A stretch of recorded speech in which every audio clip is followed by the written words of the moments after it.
And next up, joining me on the WION Newsroom, Adya Juneja, giving us all the insights from the world of business. Miraj Shah will give us updates from technology, and Athira Shashidharan will get us all the updates from sports. As always, we start for the market updates with Adya. Take it away. Well, thank you, Shivan. From precious metals rally to rising commodity risk, here are the four major stories shaping business sentiment today. Gold has surged to a fresh all-time high as investors rush to safety amid global uncertainty. Spot gold climbed to a record $4,383 an ounce, taking its gain this year to nearly 67%. Now, the rally is being powered by expectations of further US rate cuts, a softer dollar, and relentless buying by central banks. With the Federal Reserve already cutting rates, non-yielding assets like gold are becoming increasingly attractive. Analysts warn short-term volatility remains, but the underlying message is clear: when uncertainty rises, gold shines.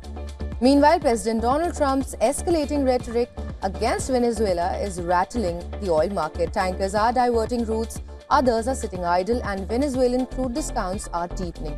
Analysts warn the clampdown could cost up to $8 billion in lost revenues. Around 70% of Venezuela's oil exports rely on sanctioned or so-called shadow tankers. With storage nearly full and production already falling, Venezuela could soon be forced to shut wells, adding fresh strain to an already fragile energy market. Moving on, White House Economic Advisor Kevin Hassett says even if the Supreme Court strikes down Trump's global tariffs, companies should not expect refunds. Hassett argues unwinding tariffs imposed under emergency powers would be an administrative nightmare. Lower courts have already ruled parts of the tariff regime illegal, but the Supreme Court will have the final say. So far, the US has collected nearly $174 billion in tariff revenue, with about $90 billion coming from disputed duties. And while the US debates tariffs, Britain is confronting a deeper concern. Now, Bank of England Governor Andre Bailey says people feel Britain's economy is stuck and he understands why. Now, speaking after a surprise rate cut to 3.75%, Bailey pointed to years of weak growth, shrinking consumer spending and rising public debt. He warned of long-term headwinds from an aging population, high defense spending and climate costs. With borrowing at record levels outside the pandemic, Bailey said boosting growth is now essential. And that's a wrap from the world of business. Now, for all the tech updates, it's over to you, Viraj. Thank you, Adya. Now, Switzerland should consider tougher steps to protect children from social media risks, including a possible ban for young users, according to the country's Interior Minister, Elisabeth Bohm-Schneider.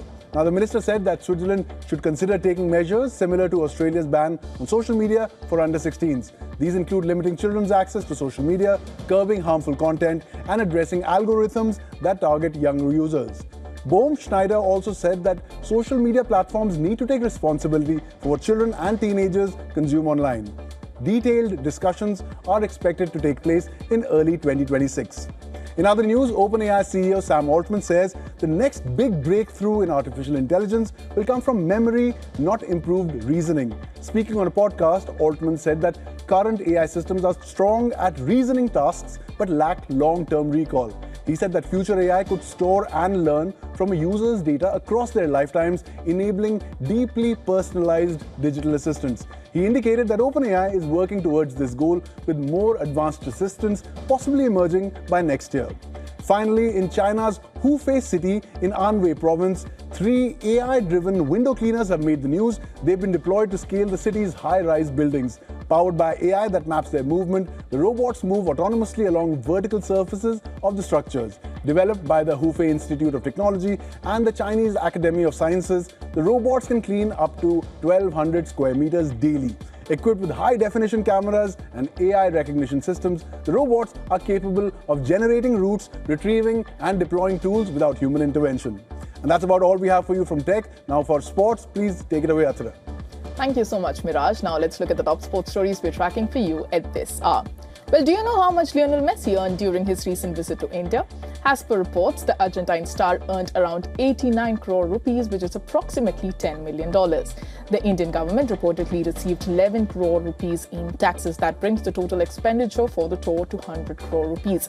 About 30% of the amount was reportedly sourced from sponsors, while another 30% came from ticket sales. The event organizer and prime accused in the Kolkata chaos, Shatrughn Datta, revealed these numbers during the questioning in a special investigation team of the Kolkata police. Tata was arrested after the Kolkata event on December 13th.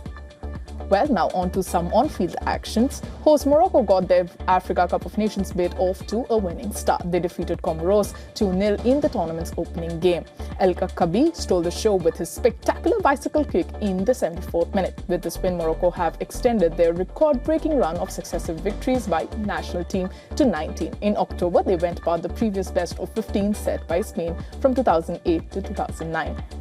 Over in cricket now, India's women's team returned to action 50 days after becoming ODI World Cup champions in style. Harmanpreet Kaur won the toss and elected to field first against Sri Lanka in their first T20I. The visitors kept losing wickets and the Indian bowlers managed to restrict them to 121 for 6 in Visakhapatnam. Chasing a target of 122, India lost opener Shafali Verma early. Smriti Mandhana and Jemima Rodrigues joined forces in the middle and kept the scoreboard ticking. Mandhana was sent back in the 9th over from 425 and then on 8th was Rodrigues' show. Her unbeaten 69 of 44 balls helped India comfortably chase down the target in just 14.4 overs. Well, with that, we have come to the end of the sports segment. It's back to you, Shivan. Thanks, Athira, for all those updates, and also thank you to Adya and Miraj for getting us all those updates from sports, technology and business. That's a wrap on the WION Newsroom. That's also a wrap on this bulletin. Short break. Stay with us.